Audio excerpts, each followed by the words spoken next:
하나의 말씀은 신약성경 누가복음 9장 51절에서 56절 말씀을 가지고 약속을 믿으면 변화가 온다, 이와 같은 제목으로 잠시 은혜를 받도록 하겠습니다. 51절을 한번 읽어 주시겠습니다. 시작.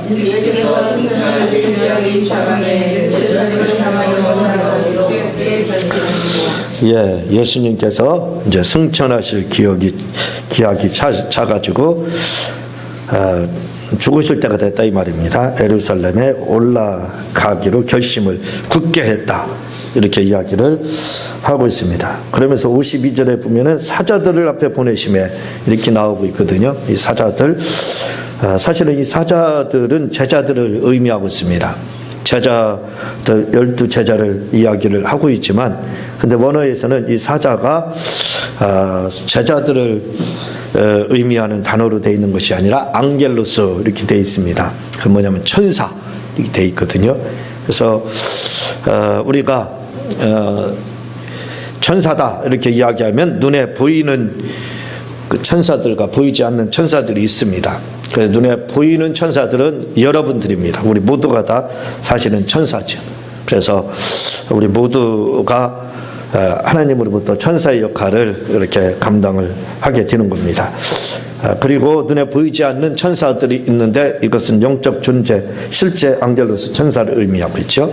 그래서 사자들, 이렇게 사도들을 말을 하고 있습니다. 그 사도들을 예루살렘에 올라가기 전에 직선 도로가 어디냐면 사마리아를 관통하는 겁니다. 사마리아를 통과하는 것이 직선로예요. 그래서 사마리아를 통과해서 주님이 그곳에 이제 복음 전하면서 이렇게 가기를 원했는데, 가서 미리 전도자들을 보내서 사도들을 보내가지고 그곳에서 이제 복음을 전하고 예수님 맞이할 걸 이야기를 했는데, 놀라운 사실은 뭐냐면 그 52절에 보면 사마리아 한 마을에 들어갔더니, 그죠? 사마리아로 예수를 예비하러 준비하라고 이제 사마리아 한 마을로 들어갔다, 이렇게 이야기하거든요.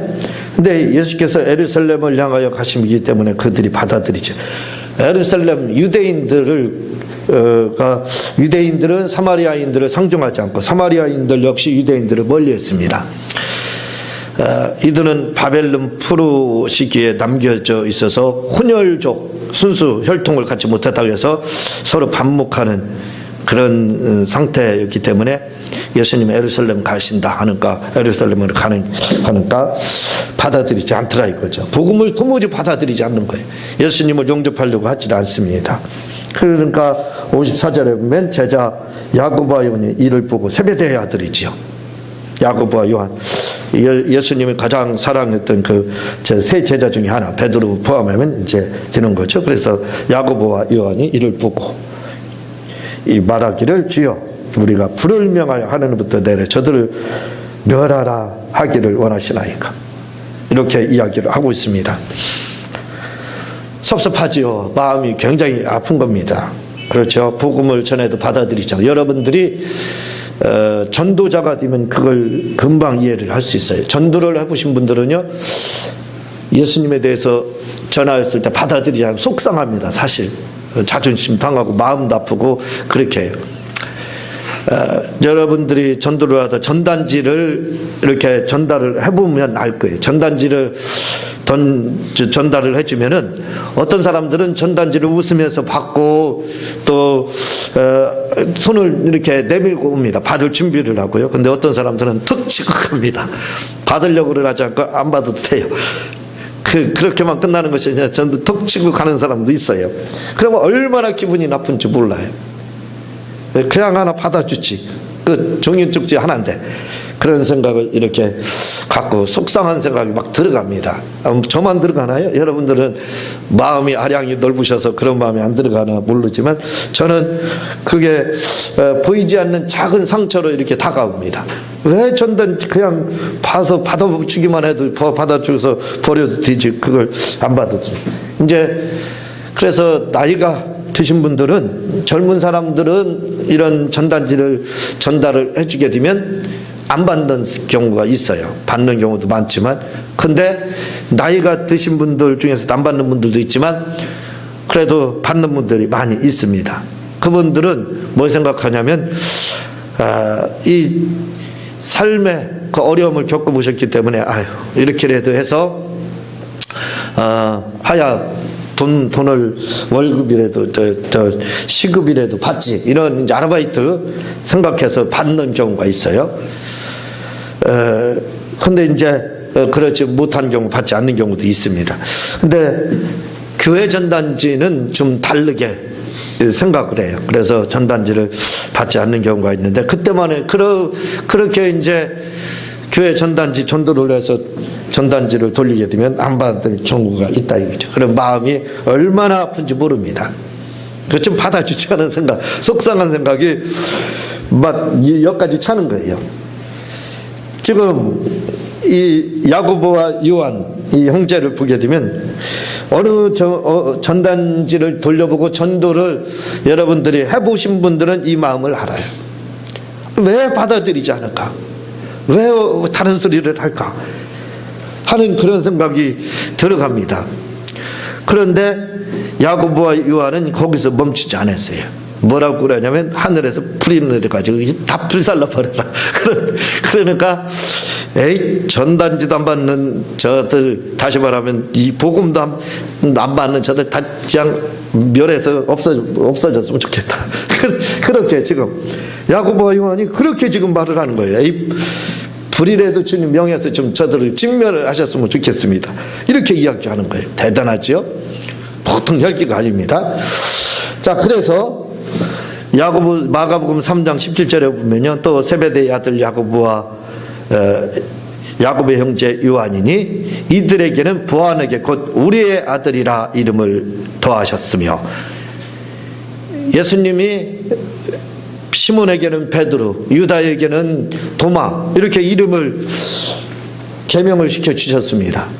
그런데 이들에게는 다 좋은 이름들을 주님이 부여를 해주셨는데 야고보와 요한에게는 그렇게 덕이 드는 이름을 부여하시지 않았어요. 그래서 이 이름이 끝까지 쓰이지 않았어요. 그게 뭐냐면 닉네임으로, 별명과 같은 거죠. 별명, 닉네임으로 해주신 것이 뭐냐면은 부하너게 이렇게 했습니다. 우레의 아들. 우레가 뭔 줄 아세요? 알지요.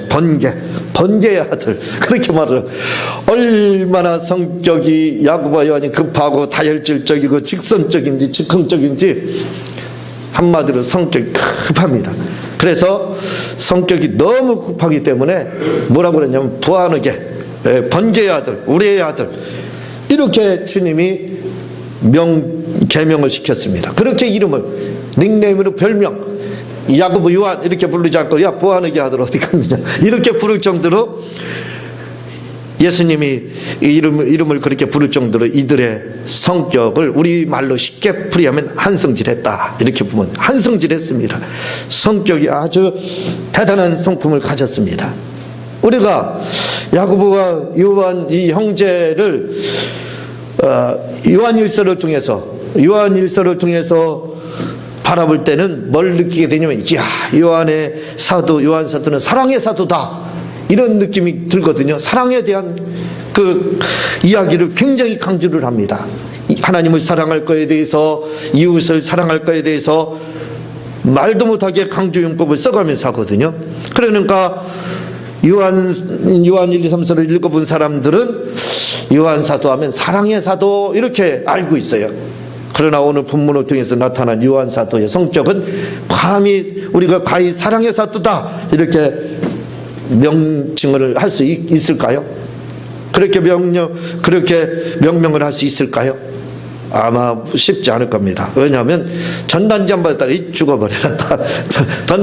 전도하다가 전단지 안 받았다고 저들 다 그냥 하나님 죽여버리세요 하는 거랑 똑같은 겁니다. 이런 대단한 성품을 가졌던 사람들이, 그래서 오직했으면 우리 주님께서 부하너게 우레야, 번개의 아들, 아주 다혈질적이고 즉흥적이고 아주 직선적이었다 라고 이야기를 하고 있습니다. 이런 엄청난 소유의 성격을 가졌던 야고보와 요한입니다. 그런데 말씀을 드렸듯이 요한 1, 2, 3서를 보게 되면 그에게 나타나는 것은 뭐예요? 그를 보면 사랑의 향기가 막 나와요. 그죠? 그 성경을 보신 분들은 요한 1, 2, 3서를 보시면 알겠지만 사랑이 막 묻어나와요. 그걸 보면 방부제에서 냄새가 향기가 나는 것처럼 마치 사랑의 향기가 막 진동을 하게 됩니다. 아, 그걸 읽으면 나도 요한처럼 사랑의 사도가 되어야 되겠다는 생각을 갖게 돼요. 그러나 요한은 그런 사랑의 사도가 아니었습니다. 요한일서 4장 7절에서 12절을 보면요, 사랑하는 자들아 우리가 서로 사랑하자. 사랑은 하나님께 속한 것이니 사랑하는 사람자마다 하나님께로 나서 하나님을 알고 사랑하지 아니하는 자는 하나님을 알지 못하나니 이는 하나님은 사랑이심이라. 사랑하는 자들아 하나님이 이같이 우리를 사랑하셨은즉 우리도 서로 사랑하는 것이 마땅하도다. 어느 때나 하나님을 본 사람이 없으되 만일 우리가 서로 사랑하며 하면 하나님이 우리 안에 거하시고 그의 사랑이 우리 안에 온전히 이루느니라. 이렇게 요한서에 요한 1, 2, 3서에 보면 나타나는 것이 바로 사랑이 이렇게 묻어나오고 있습니다. 그런데 이런 요한을 가리켜서 우리가 사랑의 사도다라고 오늘 본문을 통해서 볼 때 할 수 있을까요? 아마 쉽지 않습니다. 부하누게라고 주님이 닉네임으로 준 걸 생각을 할 수가 있게 되죠. 이랬던 요한 사도가 변해서 사랑의 사도가 됐습니다. 야, 놀랍지 않습니까? 제가 간간히 말씀을 드리잖아요. 사람이 변화가 얼마나 어려운지. 제가 군에서부터 목회를 했기 때문에 연배는 얼마 되지 않지만 목회의 경력은 굉장히 많다고 그랬죠. 그런데 그 많은 오랜 경륜 중에서도 우리 성도들 외에는 변화되는 사람을 거의 못 봤다, 이렇게 말씀을 드렸잖아요. 거의. 아마 여러분들이 외울 겁니다. 귀에 딱지가 붙을 거예요. 뭐가 붙었냐면 개는 변화도 사람은 변하지 않는다. 이 말이 아마 딱지가 붙을 정도일 거예요. 그 정도로 사람의 변화가 오는 것은 쉽지가 않습니다. 사람은 거듭날 수는 있지만 잘 변하지가 않는다 이거죠. 그렇게 잘 변하지 않는 존재가 바로 사람이라 이거죠. 그런데 요한 사도의 변화를 보게 되면 놀랍습니다. 완전히 환골탈 때 한 것처럼, 세상 말로 하면 개가천선한 것처럼 완전히 사람이 바뀌게 됐습니다. 놀랍죠? 이런 번개 같은 사람, 번개의 아들이라고 하는 별명을, 닉네임을 가졌던 사람이 그의 별명이 바뀌게 됩니다. 뭐라고요? 사랑의 사도. 그래서 요한 사도 하면 여러분들이 떠오르는 이미지가 뭐예요? 사랑의 사도. 이렇게 바뀌는 거예요. 성화가 그렇게 된 겁니다. 쉽지 않지만 요한 사도는 이렇게 바뀌었어요. 그래서 사랑의 사도가 되었고, 사도 요한에 대한 전승은 무궁무진합니다. 놀라운 일들이 많이 있어요. 요한이 죽었을 때 그는 죽지 않았다. 왜냐하면 무덤이 숨어 쉬고 있었기 때문에 그렇다. 이렇게도 이야기하고, 요한은 만 100세가 딱 뒤던 해 딱 100세가 된 다음 날 그날 죽었다. 이렇게 이제 요한 사도에 대한 전승이 아주 신화적인 전승처럼 이렇게 내려오는 것이 얼마나 많은지 몰라요. 그래서 그랬던 요한 사도가 마지막 에베소 교회에서 목회를 할 때 요한 사도가 너무 연세가 많기 때문에 혼자 이제 걸을 기력도 없을 정도로 할 때 2명의 제자들이 양쪽 어깨에다 손을 넣고 부축을 하면 간신히 강단에서 이렇게 서가지고 설교를 했습니다. 그의 설교는 길지 않았습니다. 많지 않았어요. 그가 한 말은 너무나도 간결하고 간단했지만 강력한 메시지가 주어졌어요. 그것은 뭐냐면 바로 사랑에 대한 이야기입니다. 형제들아, 너희는 하나님을 사랑하고 이웃을 사랑하라.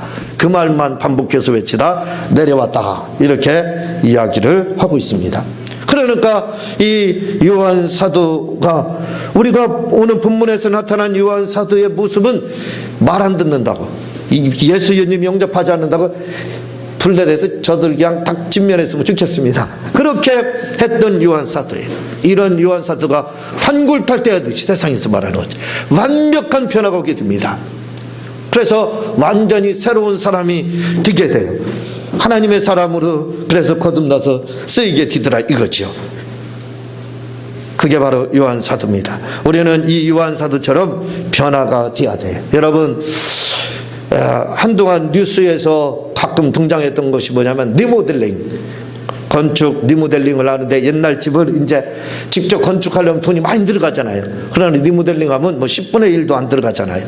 그러니까 건물을 리모델링을 이렇게 하게 됩니다. 근데 리모델링을 하다가 중요한 건축물을 그 부분을 건들게 되면은 어떻게 되냐면 무너지게 돼요. 리모델링 하다가 붕괴됩니다. 그래서 리모델링 하다가 붕괴돼서 죽었더라, 사고 났더라 하는 것이 한간의 뉴스에 아마 여러 번 나왔던 걸 여러분들은 보게 됩니다. 이 리모델링 변화라 이거죠. 이게 리모델링 변화입니다. 변화시키는 거예요. 건물을 환골탈퇴시키는 겁니다. 그게 바로 뭐냐면 리모델링이에요. 그래서 변화라는 것은 뭐냐면 리모델링입니다. 우리가 성화라는 것은 뭐냐면 리모델링 하는 거랑 똑같은 거예요. 그런데 이 리모델링, 다시 말하면 사도 요한이 리모델링을 새로 했습니다. 완전한 변화의 표상이 됐습니다. 그렇죠? 이런 불같은 성격을 가지고 즉흥적인 성격을 가졌던 이 사도 요한이 리모델링이 새로 해서 그가 사랑의 사도로 탈바꿈을 하게 됐습니다. 뱀이 허물을 벗듯이 허물을 벗었어요. 완전한 새로운 사람으로 이렇게 변화가 왔습니다. 이 리모델링을 하는데 이런 어려움이 온다 이거죠. 여러분, 내 자신을 변화시켜서 새롭게 리모델링을 하는 거 그렇게 간단하고 쉬운 문제가 아니에요. 그렇게 간단하고 쉬운 문제라면 건물 리모델링 하는데 왜 죽습니까? 건물이 왜 붕괴돼요? 다시 말하면 나를 리모델링해서 새로운 사람으로 개가천선하고 진짜 새 사람이 되어서 하나님이 원하는 성화된 삶을 이렇게 살아서 변화된 삶이 되는 것은 그렇게 만만하고 우리가 마음만 먹으면 쉽게 되는 그런 쉬운 일이 아니라는 겁니다. 리모델링을 할 때는 목숨을 걸고 하는 거예요. 왜? 건물이 무너지면 죽잖아요. 그리고 죽었습니다. 그렇게 나를 리모델링하는 거, 변화라는 것은 바로 리모델링이에요. 나를 이렇게 리모델링 해가는 것은 그렇게 어렵고 힘든 겁니다. 생명을 담보로 하고 하는 거예요. 그러니까 변화되는 것이 사도 요한처럼, 사도 요한은 뭐 사도니까 쉽게 됐겠지. 여러분 그렇게 생각하지 마세요. 사도 요한도 저랑 똑같은, 성정이 똑같은, 여러분이나 우리나 성정이 똑같은 그러한 똑같은 사람입니다. 이 변화를 거치기 위해서, 그가 리모델링 되기 위해서 얼마나 힘들었겠느냐 이거예요. 그러나 하나님은 사람을 쓰실 때 그냥 쓰시지 않습니다. 여러분, 제가 말씀을 드렸지만 모세를 쓰실 때 모세를 리모델링 하지 않고는 쓸 수가 없었어요. 그래서 나 히브리야. 그래, 왜 싸워? 때려 죽였습니다. 그래서 살인자가 됐어요. 그 다음에 그걸로 인해 가지고 사람을 죽일 정도로 혈기방자한 그러한 사람이 바로 모세였습니다. 하나님이, 모세는 최고의 학문을 배운 사람, 애굽의 왕자였습니다. 당시에 역사가들은 말을 하기를 뭐라고 하면, 모세를 그냥 놔뒀으면 애굽의 왕이 됐다는 거예요. 애굽의 왕에서 이르기였습니다. 그 사람이 바로 모세였다는 거예요. 이런 모세가 가만히 있어도 왕이 될 수 있는 사람인데 자기 스스로 그 문제를 해결하겠다고 결국은 큰 사건을 벌이게 됩니다. 사람을 죽였다 이거죠. 혈기, 모세같이 충만한 사람 없을 겁니다. 그대로 하나님께서 쓰셨으면 얼마나 좋았겠어요. 최고의 학문과 의로움도 있었습니다. 정의도 있었어요. 쓰셨으면 얼마나 좋았겠어요. 안 쓰더라 이거죠. 그가 리모델링 되지 않고는 하나님 쓰시지 않는 겁니다. 그래서 리모델링 시키는 과정이 40년 걸렸잖아요. 40년 동안 리모델링 되는가 그때 쓰임 받더라 이거죠. 우리가 나의 성격을 바꾸고 내 마음을 바꾸고 우리가 하나님의 뜻에 의해서 살려고 내 자신을 리모델링 시키는데 하루아침에 된다 생각하면 안 돼요. 쉽지 않습니다. 얼마나 나를 리모델링 하는 것이 얼마나 힘든지 몰라요. 이것을 나를 리모델링 하려고 하는데 예수님을 믿으면서도 리모델링 하기 위해서 목숨을 걸고 그 일을 하지 않으면 리모델링 안 돼요. 그래서 3살 버릇 여든 간다고 죽을 때까지 그 성품을 가지고 있다가 예수님을 믿어요. 믿으면서도 그 성품을 본성이 있죠. 아주 그 본성을 그걸 가지고 있다가 결국은 허망하게 아무것도 이런 것 없이 하나님의 나라 가는 겁니다. 그래서 하나님께 쓰임을 받기 위해서는 어쩔 수 없어요. 나를 리모델링하는 방법밖에 없어요. 그래서 제가 하나님께 이야기하는 것이 뭐냐면, 하나님, 교회 어려움이 오면 그렇게 말을 합니다. 하나님, 제가 바꿔야 될 것이 뭡니까? 제가 리모델링할 것이 뭡니까? 남아있으면 저에게 영감을 주시든지 말씀을 해주세요. 저는 바꾸겠습니다. 내가 하나님 나라를 위해서, 내가 아버지의 집을 위해서, 하나님의 일을 위해서 분고세를 세신하는데 그거 하나 못 바꾸겠습니까? 하고 그렇게 말씀을 드려요. 제가 바꾸겠사오니 얼마든지 말씀해달라고. 저는 준비가 되어 있습니다. 리모델링 저 자신을 할 준비가 되어 있어요. 그런데도 잘 안 돼요. 그런데도 쉽지 않은 겁니다. 그래서 우리가 리모델링을 해야 돼요. 우리가 하나님께 쓰임받기 위해서는 모세처럼 그냥 쓰시지 않아요. 내 모습 이대로 하나님 써주세요. 여러분, 찬양은 그렇게 돼 있을지 모르지만 그렇지요. 평신도로 다 그냥 살려면, 천국이나 가려면 그 정도 내 모습 이대로 갈 수 있어요. 그러나 우리가 태어났으면 아름다운 작품을 남겨놓고 가자 이거죠. 하나님 나라의 아름다운 작품을 남겨놓고 가자. 그 아름다운 작품을 남기는 방법은 뭡니까? 내가 변화되지 않으면 모세처럼 아름다운 작품을 남겨놓지 못해요. 그래서 고난이라는 것은 뭐냐면 충격요법입니다. 욥이라는 사람이 애매한 고난, 자식 7남 3녀, 퍼펙트한 사람입니다. 한마 동방의 의인, 그렇게 하나님이 말씀을 하고 인정했던 사람입니다. 그러나 그가 고난을 당하면서 욥기 42장 이 5절에 뭐라 그런 줄 아세요? 마지막에 그가 회개했습니다. 46절에서 회개를 하는데 45절에 이렇게 말합니다. 내가 주께 대하여 귀로 듣기만 하였사옵더니 이제는 눈으로 주를 배웁나이다. 이게 욥의 고백이에요. 욥도 변화가고 계세요. 다시 말하면 하나님도 욥을 그냥 쓸 수가 없었습니다. 그래서 고난이 온 거예요. 우리가 보기에는 애매한 고난이라고 생각할 수 있겠지만 아니에요. 욥을 리모델링 시키는 데는 고통이 따를 수밖에 없었습니다. 그래야 하나님 앞에 새롭게 쓰이고 영광을 돌릴 수 있었던 거예요. 그래서 욥을 리모델링 시키는 데 있어서 그런 엄청난 환란이 다가온 거예요. 결국은 욥은 확실하게 씁니다. 그래서 욥기 42장 5절에서 이제는 내가 복음 듣기만 했습니다. 예수님 설교만 들어서 압니다.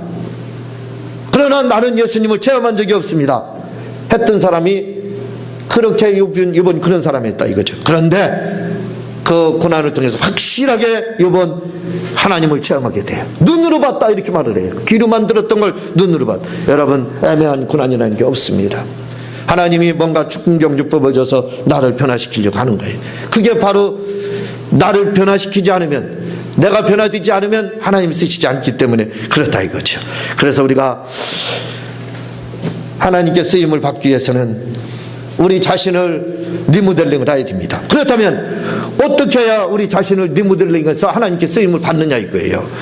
요한복음 3장 3절에 보면 예수께서 대답하여 가라사대 진실로 진실로 내게 이르니 사람이 거듭나지 아니하면 하나님 나라를 볼 수 없느니라 이렇게 말을 하고 있습니다.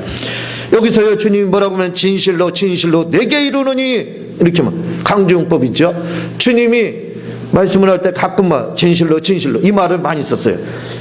여러분들 생각으로는 이 진실로 진실로라는 말이 야 진실로 정직 그러니까 진실하고 정직한 것은 그냥 속이지 않고 물론 그거 들어갑니다. 내 감정을 그냥 표현하는 거예요. 나 감정 안 속일 거야. 여러분 인격이라는 말이 라틴어에서는 뭐로 되어 있는지 아세요? 연기하다라고 되어 있습니다. 연극하는 것. 외식이라고 되어 있죠. 성경에서는 그게 바로 인격입니다.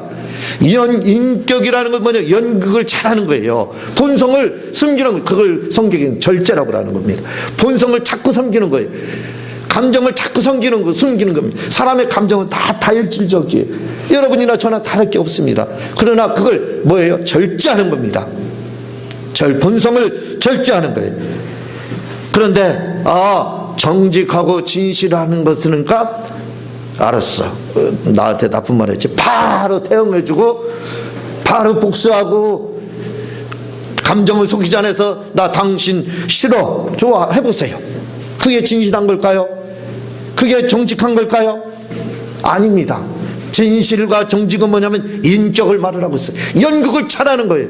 자기 자신을 잘 절제를 하는 겁니다. 절제를 잘 하는 거예요. 그게 바로 진실한 거고 그게 바로 정직한 거예요. 우리는 정직과 진실에 대해서 잘 모릅니다. 그래서 정직하다 진실하다면 감정을 안 속이려고 그래요. 그러면 주위 사람들이 얼마나 힘들고 피곤한지 몰라요. 자기 감정 있는 대로 다 나는 정직하고 진실해야 되니까 있는 감정 다 폭발시켜야지. 자기는 시원하겠지요. 그러나 그를 통해서 받는 그 상처들 받는 사람들의 그 상처는 어떻게 할 겁니까? 그건 말씀을 믿지 않는 거예요. 그건 절제라는 걸 모르는 겁니다. 그러므로 여러분들이 인격자가 되고 하나님의 말씀대로 사는 진실 띠고 정직한 사람이 되기를 원하면 바로 절제를 그거 뭐예요? 인격. 그게 뭐라고요? 인격 연극을 잘하는 겁니다. 연극을 말씀으로 그대로 살면 된다 이거죠. 그 말이 바로 그 말입니다. 자, 여기서 진실이라는 말이 우리가 생각하기에는 이 진실이라는 말을 정직하고 즉흥적이고 사도 바울처럼 불러내서 죽이세요. 그게 진실로 그렇게 합니다. 근데 원어에서는 뭘로 되어 있는 줄 아세요? 아멘, 아멘으로 되어 있습니다. 아멘이 뭐예요? 예, 그 말입니다. 믿습니다, 그 말입니다. 뭘 믿는다는 거예요? 약속의 말씀 믿는다는 거예요. 주님의 말씀을 믿는다 이렇게. 그러니까 여기서 진실로 성경에 많이 나와요. 그 말이 다 뭘로 되어 있는 줄 아세요? 바로 아멘, 아멘으로 이렇게 되어 있어요. 원어에서는 감정을 폭발시키는 거, 내 감정을 속이지 않는 거 그렇게 안 되어 있습니다. 아멘, 아멘 하라는 거예요. 그럼 뭐에 대해서 우리가 아멘을 합니까? 진리에 대해서, 말씀에 대해서, 약속에 대해서 아멘 하는 거예요. 그렇잖아요. 아멘을 여러분들이 아멘은 뭐 합니까? 성경 말씀, 그 약속의 말씀을 보고 그대로 아멘, 아멘 하지 않습니까? 그게 진실로 믿는 거예요. 아멘으로 되어 있습니다. 뭘로 다요? 아멘. 약속을 믿는 거예요. 약속을 믿는 게 바로 진실이다 이렇게 되어 있습니다. 고린도서 1장 10절에 보면은요, 하나님이 아무리 많은 약속을 하시더라도 그것이 그리스도 안에서 예라는 응답으로 이루어지기 때문에 우리가 그리스도를 통해 아멘하고 하나님께 영광을 돌리게 되는 것입니다 하고 현대인의 성경은 이야기를 하고, 뭐라고요? 하나님이 많은 약속을 했더라도 예, 아멘으로 우리가 받아들이지 않으면 어떤 것도 이루어지지 않는다는 거예요. 모든 약속은 뭘로 다 이루어진다고요? 바로 약속을 믿는 그걸 아멘 할 때 이루어진다 이렇게 말을 하고, 아멘 할 때 약속에 대한 아멘. 그러니까 우리가 진실띠다는 것은 뭘 말을 하냐면 바로 약속을 믿는 것을 말합니다. 약속을 믿는 것. 여러분, 사기꾼과 진실된 사람의 구별법을 알아요? 사기꾼이라는 게 뭐예요? 여러 가지 표현할 수 있겠죠. 구차하게 말씀을 할 수 있겠죠. 그러나 거두절미하게 한마디로 요약을 하면 사기꾼이 뭐예요? 간단합니다. 사기꾼이라는 것은 다 떠나서 뭐예요? 약속 안 지키는 거. 그렇잖아요. 약속 지키면 왜 사기꾼이라고 그래요? 약속을 안 지키는 사람이니까 안 지키기 때문에 세상 말로는 뭐라고 그래요? 바로 사기꾼이라고 하는 겁니다. 그래서 신용이 있다 없다의 평가를 여러분들이 뭘로 다 하느냐 이거예요. 한번 가만히 생각해 봐요. 뭐예요? 약속입니다. 약속 하나 보고, 약속 딱 잘 지키는 걸 보고 뭐라고 그러냐? 저 사람 신용 있는 사람이다.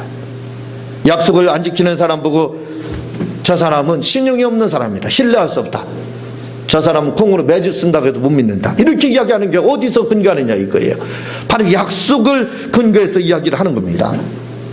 그러니까 약속을 믿는 거, 약속을 잘 지키는 것, 그걸 가리켜서 뭐라 그러냐? 바로 변화는 어디서 오느냐? 간단합니다.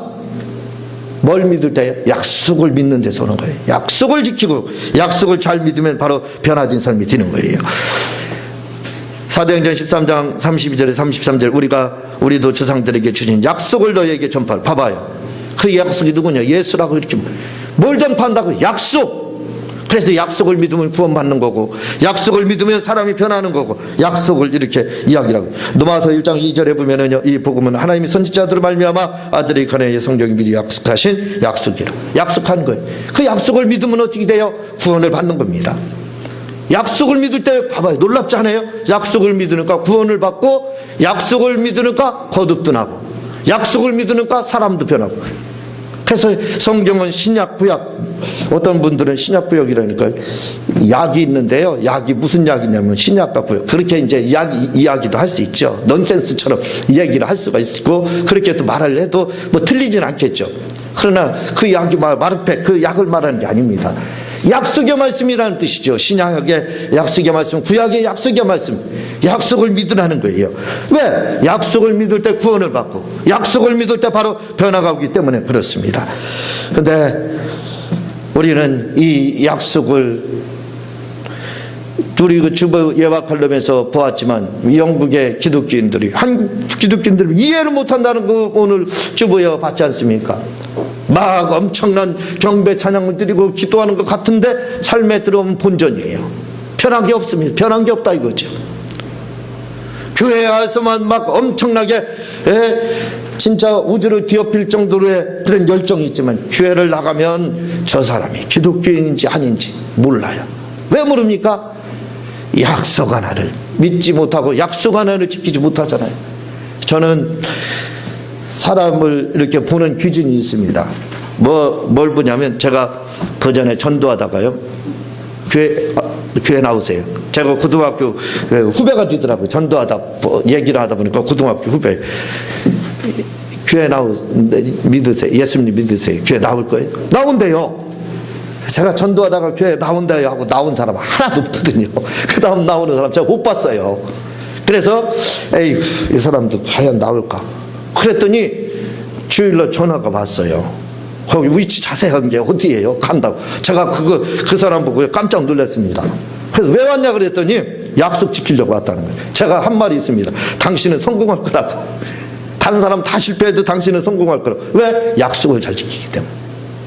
제가 전도하면서 뚜렷하게 약속 지켜서 교회 나온 사람은 그 사람 하나밖에 없어요. 다 약속을 안 지킵니다. 그냥 해놓고 그게 뭐예요? 그러고 약속을 지키지 않습니다.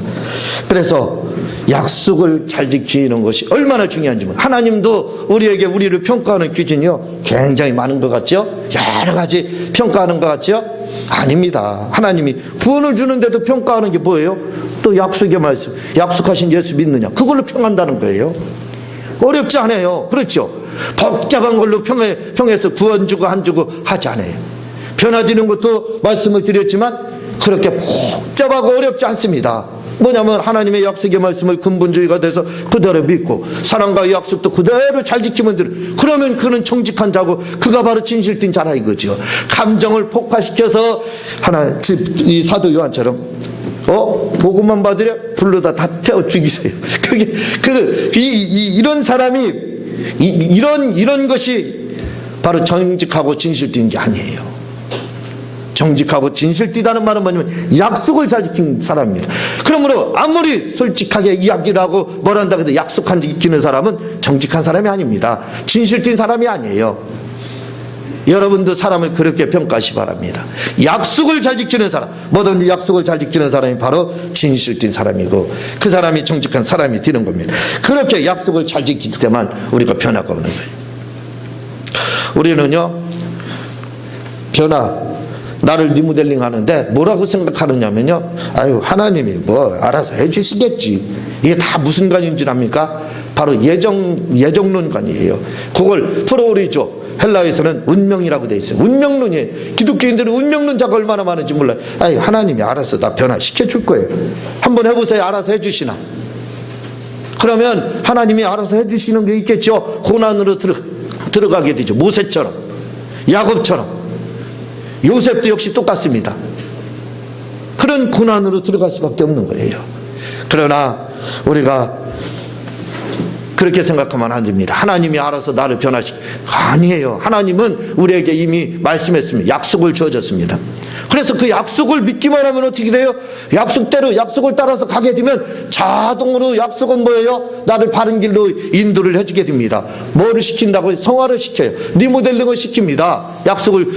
하나님의 약속의 말씀 믿고 가면요 자동으로 내가 리모델링 되는 거예요. 변화가 되는 겁니다. 성화가 되는 거예요. 그래서 우리가 변화되기 위해서라면 하나님이 알아서 해주시겠지. 그 의식을 버려야 됩니다. 하나님의 말씀을 의지하고 믿고 나가는 방법밖에 없어요. 그런데 우리가 나아갈 때 그 약속으로 믿고 나아갈 때 우리에게 변화가 오는 겁니다. 그러므로 오늘 우리 모두가 진실된 변화를 내가 하나님의 사람으로 온전히 환골탈태하기를 원한다면, 나를 리모델링을 하기를 원한다면 오늘 하나님의 약속을 그대로 믿으시고 행하시기 바랍니다. 그러면 놀라운 변화가 우리 모두에게 올 겁니다.